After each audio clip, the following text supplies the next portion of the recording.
Assalamualaikum dan salam sejahtera. Kami dari kumpulan Dekabilitas akan melakonkan video yang bertajuk Rasuah versus Rezeki yang Berkat. Rasuah merupakan pemberian secara tidak sah untuk mendapatkan keuntungan, manakala rezeki yang berkat datang daripada usaha yang jujur. Mari kita saksikan.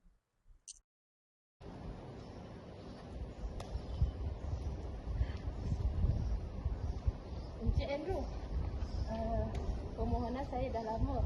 Boleh bantu cepatkan? Saya akan cuba ikut prosedur. Puan saya Datuk. Kalau encik boleh bantu cepatkan, ini tanda. Ini macam tak betul. Yalah, lalu. Yalah, nak hidup senang juga. Andrew, itu rasuah.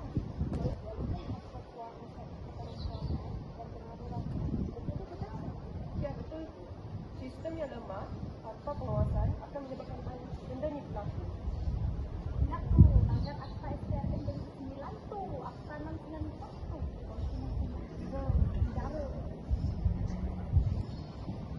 Apa jadi? Kami tengok aduan yang ada cuba ada masuk. Cikgu, silakan. Ya.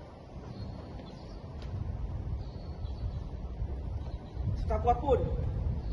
Saya tak sangka jadi macam ni. Ya, betul kami. Saya pilih jalan yang salah.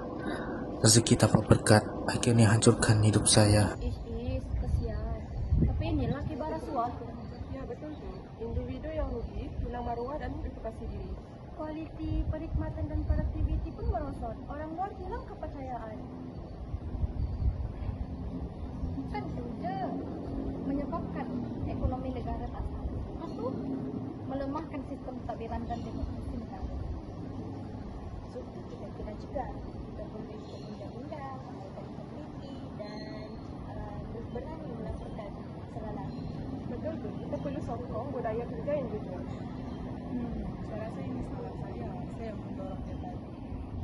Saya sedar rasuah ni bukan perkara yang baik. Ini merupakan pengajaran kepada kita semua.